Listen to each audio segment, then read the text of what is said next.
आज की कहानी दो ऐसी लड़कियों की हैं जिन्हें क्लाइंबिंग का जुनून सवार होता है और मस्ती मजाक करते हुए वो 20,000 फीट ऊंचे एक टावर पर चढ़ जाते हैं। लेकिन ऊपर चढ़ने के बाद उनके साथ एक ऐसा हादसा हो जाता है जिससे वह उस टावर के ऊपर फंस जाते हैं और इस सुनसान जगह पर उनकी मदद करने के लिए कोई भी नहीं होता। इस सिचुएशन पे दो लड़कियां जहां न ठीक से खड़े होने की जगह है और ना ही बैठने की, वो भी ज़मीन से 20,000 फीट ऊपर बिना कुछ खाए पिए कैसे सरवाइव करते हैं, देखेंगे हम आज की इस कहानी में। सो हेलो दोस्तों, स्वागत है आपका पॉपकॉर्न ओपिनियंस में। और आइए इस कहानी की शुरुआत करते हैं। शुरुआत होती है बैकी, उसके हस्बैंड डैन और उसकी दोस्त शाइल को देखते हुए। ये तीनों एक बड़े पहाड़ पर क्लाइंबिंग कर रहे थे और क्लाइंबिंग की ये एडवेंचर उनके लिए नया नहीं था, इसलिए तीनों काफ़ी एक्साइटेड थे। अब ऊपर चढ़ते हुए डैन को चट्टान में एक छोटी सी केव नज़र आती है, तो वो अपनी पकड़ मजबूत करने के लिए वहाँ हाथ डालता है। तभी एक बर्ड की वजह से उसका बैलेंस बिगड़ जाता है और वह रस्सी के सहारे लटक जाता है। ये देख के शाइल और बैकी घबरा जाते हैं और उसे बचाने की कोशिश करते हैं, लेकिन अचानक रस्सी टूट जाती है और उनकी आंखों के सामने ही डैन यहाँ से गिरकर मर जाता है। इस हादसे के बाद बैकी एकदम सदमे में चली जाती है। फिर यहाँ से हमें पूरे 1 साल बाद का सीन दिखाया जाता है, जहाँ बैकी अभी भी उस सदमे से बाहर नहीं आ पाई थी। वो अकेलेपन और दर्द से जूझ रही थी और शराब उसकी ज़िंदगी का हिस्सा बन चुका था। अपनी बेटी की ऐसी हालत देखकर उसके डैड जेम्स परेशान होते थे और उसे ज़िंदगी में आगे बढ़ने की सलाह देते थे। लेकिन बैकी अपनी ज़िंदगी से इतनी निराश हो चुकी थी कि अब वो कुछ भी सुनना और समझना नहीं चाहती थी। अब उस रात वह सुसाइड करने का मन बना लेती है। तभी उसकी फ्रेंड शाइल का कॉल आता है। असल में शाइल को बेकी के पिता ने ही उसके पास भेजा था उसे समझाने के लिए। अब शाइल बेकी की पुरानी यादें भुलाने के लिए उसे एक 20,000 फीट ऊंचे और पुराने टावर पर चढ़ने का चैलेंज देती है। पर यह सुनकर शुरुआत में बेकी तो मना कर देती है, लेकिन शाइल उसे समझाती है कि हमें कभी कभी लाइफ में मूव ऑन होने के लिए किसी बहाने की ज़रूरत पड़ती है और शायद यही वो मौका है। जिसके बाद फाइनली वो तैयार हो जाती है। फिर अगले दिन दोनों उस खतरनाक सफ़र के लिए निकल पड़ती हैं। सफ़र के दौरान बेकी शाइल के फ़ोन में उसकी पुरानी तस्वीरें देखती है और एक तस्वीर में शाइल के कंधे पर किसी लड़के का हाथ नज़र आता है, जिसके बारे में पूछने पर शाइल उसे एक फ्रेंड कह के बात टाल देती है। इतने में बेकी का डैड के कॉल आता है और वो कॉल नहीं उठाती। अब रास्ते में दोनों एक होटल में रुकती हैं, जहाँ बेकी को पता चलता है कि शाइल एक यूट्यूबर है और वो क्लाइंबिंग ब्लॉग्स बनाती है। इसके बाद वो उस टावर के बारे में वहाँ के एक वेटर से पूछती है कि वह कहाँ है, तो वो वेटर बताती है कि वह टावर तो सामने ही दिख रहा है और यहाँ से कुछ 2 मील की दूरी पर है। दोनों उसी होटल में रुक गए थे। तभी बेकी को एक सपना आता है कि वह डैन के साथ प्राइवेट टाइम स्पेंड कर रही है। तभी उसकी आंखें खुल जाती है। अगली सुबह दोनों अपना सफ़र फिर से शुरू करती हैं। शाइल अपना ब्लॉगिंग शुरू करती है और इसी दौरान उसका ध्यान भटकाने की वजह से एक बड़ा एक्सीडेंट होते होते बचता है। इसके बाद दोनों आखिरकार उस सुनसान जगह पर पहुंच जाते हैं जहां से टावर दिखाई दे रहा था। पर उससे पहले उन्हें ताले से बंद एक गेट मिलता है, जिस पर वार्निंग बोर्ड भी लगा था। अब गेट बंद होने की वजह से उन्हें गाड़ी वहीं रखकर आगे जाना पड़ता है। दोनों पैदल ही आगे बढ़ने लगती हैं। ये एक सुनसान रेगिस्तानी इलाका है, जहाँ रास्ते में दोनों को एक मरा हुआ जानवर नज़र आता है, जिसे गिद्ध खा रहे होते हैं। शायद उसकी फ़ोटो खींचकर इंस्टाग्राम पर अपलोड करती है और डर पर काबू पाने को कहती है। फिर वो मान जाती है। अब टावर काफ़ी पुराना था, तो दोनों सेफ्टी रोप के सहारे एक दूसरे से जुड़ जाते हैं और चढ़ाई शुरू कर देते हैं। शाइल आगे थी और बेकी पीछे, लेकिन उस टावर पर पूरी तरह रस्ट लग चुका था और सीढ़ी भी पूरी तरह हिल रही थी। शाइल का हौसला नहीं टूटा, वो आगे बढ़ती गई जबकि पूरा टावर कांप रहा था। बेकी भी हिम्मत करके आगे बढ़ती जा रही थी। तभी अचानक जो स्टेप उसने पकड़ा था वो टूट के नीचे गिर गया और वो बाल बाल गिरने से बच गई। इसलिए बेकी डर जाती है, लेकिन शैल उसे फिर से हिम्मत देती है। अब अगर यहाँ टूट रहा है तो आगे भी टूट सकता है। और हम देखते हैं कि कई सारे नेट बोल्ट भी लूज थे, क्योंकि टावर बहुत ज़्यादा पुराना है, लगभग आईफिल टावर जितना। पहुँचकर उन्होंने पानी पिया। वहाँ से भी नीचे ज़मीन का सब कुछ बहुत ही ज़्यादा छोटा दिखने लगा था और ऐसा करते करते उन्होंने अंदरूनी सीढ़ी पार कर ली थी। यानी कि लगभग 18,800 फीट की चढ़ाई हो चुकी है। अब बचे हुए 200 फीट की चढ़ाई जो उनको बाहर की सीढ़ियों से तय करनी होगी, और जैसे हवा चल रही है उस हिसाब से तो मुश्किल है। बेकी को और आगे जाने का मन नहीं था, लेकिन शायल ने तो स्टार्ट भी कर दिया था, इसलिए अब उसे भी जाना पड़ेगा। इन सीढ़ियों की हालत और भी बुरी थी क्योंकि यह बाहर की साइड है, और कुछ और आगे बढ़ने के बाद उन्होंने अब एक डिश को पार किया था, लेकिन यहाँ से भी शायल हंसते हंसते पार हो गई। फिर उसने बेकी को भी हेल्प की, वो काफ़ी डर रही थी। ऊपर से शैलो भी सीढ़ी हिलाकर उसे और डराने लगती है, जिससे नट बोल्ट और भी ढीले हो गए थे। उसी टाइम एक बोल्ट भी निकलकर गिर गया था। उसके बावजूद भी दोनों कैसे भी करके सही सलामत टावर के टॉप पर चढ़ जाते हैं। पर पहुंचते हुए एक और बोल्ट भी निकलकर गिर गया था, और इन सब का उन्हें कोई भी अंदाज़ा नहीं था। अब टॉप पर पहुंचकर दोनों बहुत खुश हो जाती हैं और शायल दोबारा से अपना ब्लॉग बनाना शुरू करती है। वो वीडियो में अच्छे शॉट लेने के लिए ड्रोन कैमरा का इस्तेमाल करती है। फिर वो अपने व्यूअर्स को और अच्छा कंटेंट देने के लिए बेकी को ड्रोन का रिमोट पकड़ाकर खुद टावर के सहारे एक हाथ पर लटक जाती है। बेकी ये सब करने से मना भी कर रही थी, लेकिन शाहिल कहाँ सुनती है। शॉट लेने के बाद वो वापस ऊपर आती है और सेम एक पोज बेकी को भी देने के लिए कहती है, लेकिन बेकी ऐसा करने से मना कर देती है, जिस पर शाहिल कहती है कि उसका डर भगाने का ये सबसे बड़ा मौका है। जिसके बाद बेकी शाहिल का हाथ पकड़कर वही सेम स्टंट करती है और शाहिल उसकी सेल्फ़ी लेने लगती है। इसके बाद बेकी वापस ऊपर आ जाती है। अब यहाँ पर बेकी डैन की अस्थियाँ लेकर आई थी। वो डैन को याद करती हुई उसकी अस्थियाँ वहाँ विसर्जित कर देती है, और इस मोमेंट पर बेकी और शायल दोनों काफ़ी इमोशनल हो जाती हैं और उसे याद करने लगती हैं। इसके बाद वो डिसाइड करते हैं कि अब उन्हें वापस जाना चाहिए, इसलिए वो अपने सेफ्टी रोप को खुद से कनेक्ट करती है और पहले बेकी नीचे जाना शुरू करती है। लेकिन जैसे ही वह पहला कदम सीढ़ी पर रखती है, बचे हुए बोल्ट भी खुलकर सीढ़ी टूटकर गिर जाती है, पर बेकी रोप के सहारे लटक जाती है। शाइल ये देख के बहुत ज़्यादा डर जाती है, पर किसी तरह उसे खींचकर वापस ऊपर ले आती है। यहाँ बेकी मौत के मुंह से बचकर आने की वजह से डर के मारे रोने लगती है, पर अगले ही पल अचानक दोनों हंसने लगती हैं, क्योंकि यह बहुत ही एडवेंचरस मोमेंट था। फिर नीचे देखने पर उन्हें पता चलता है कि सीढ़ी पूरी तरह टूट चुकी है, और अब वो नीचे कैसे जाएंगे।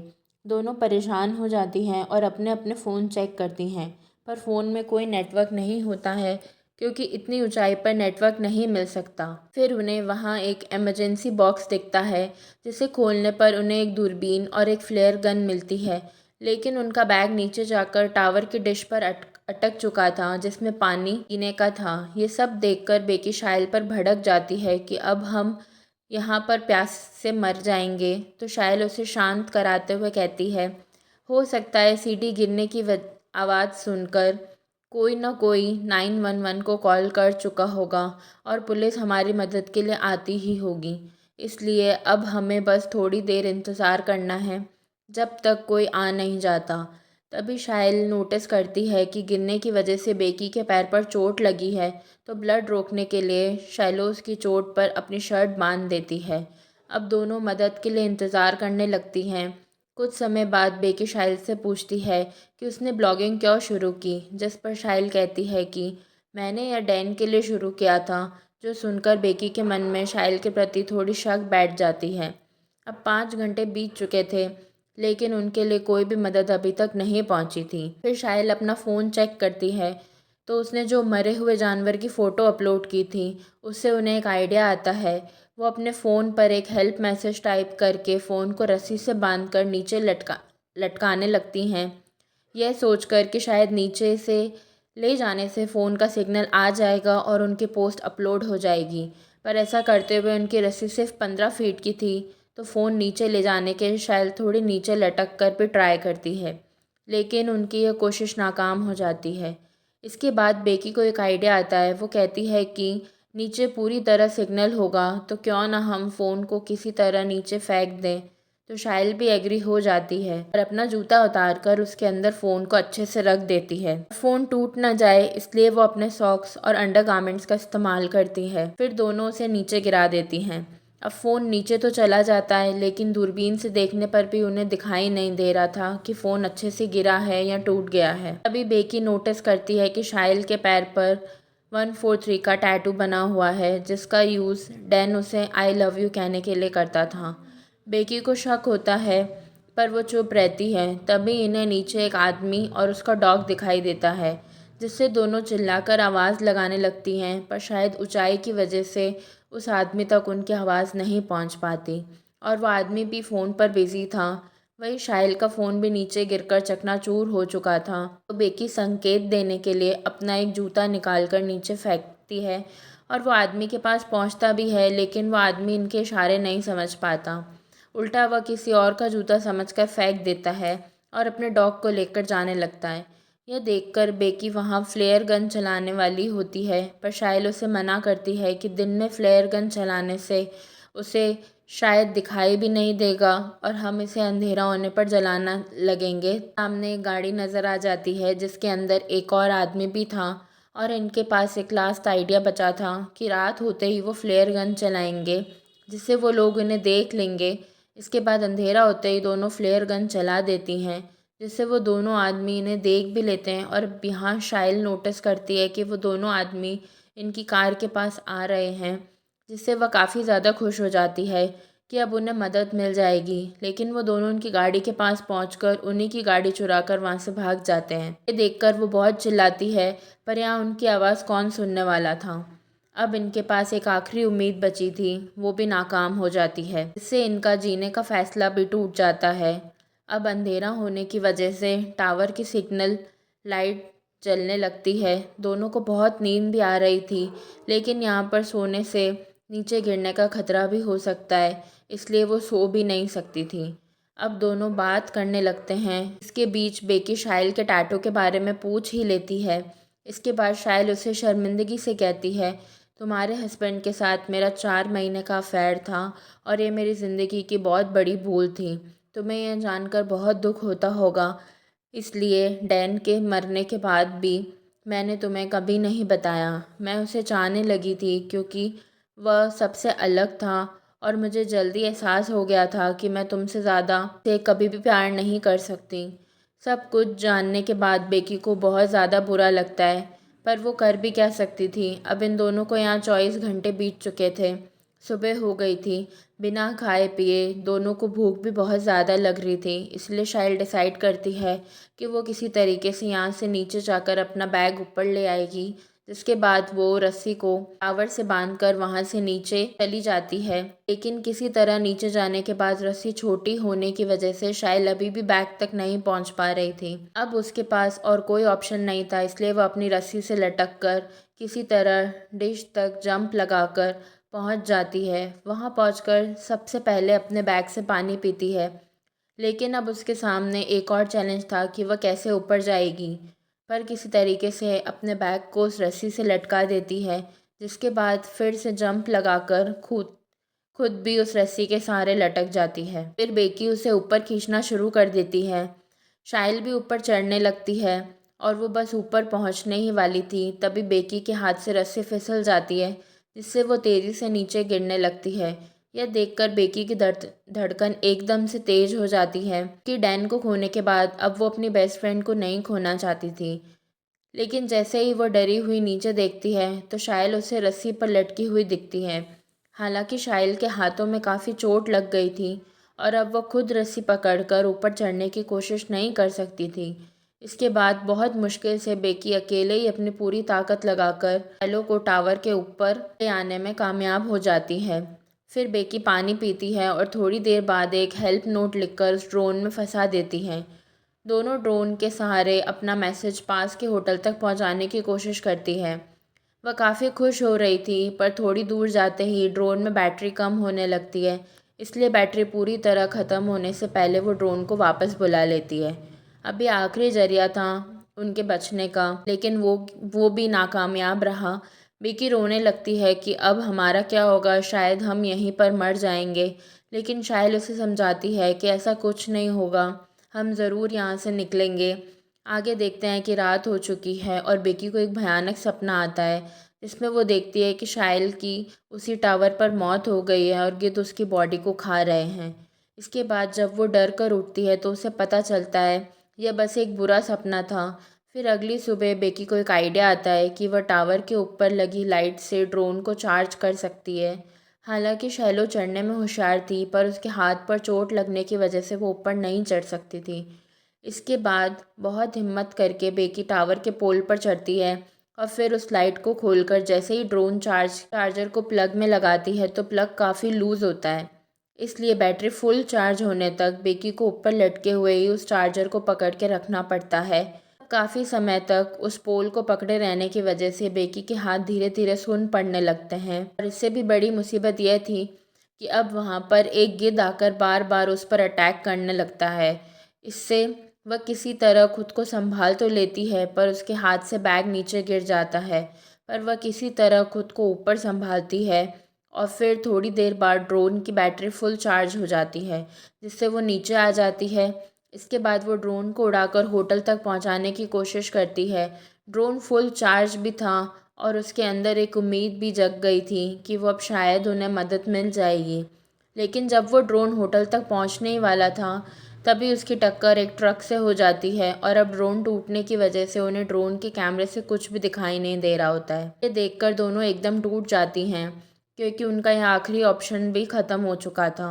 फिर आगे देखते हैं कि शाम होने को आई है और उनके बिल्कुल सामने एक तूफ़ान नज़र आ रहा था।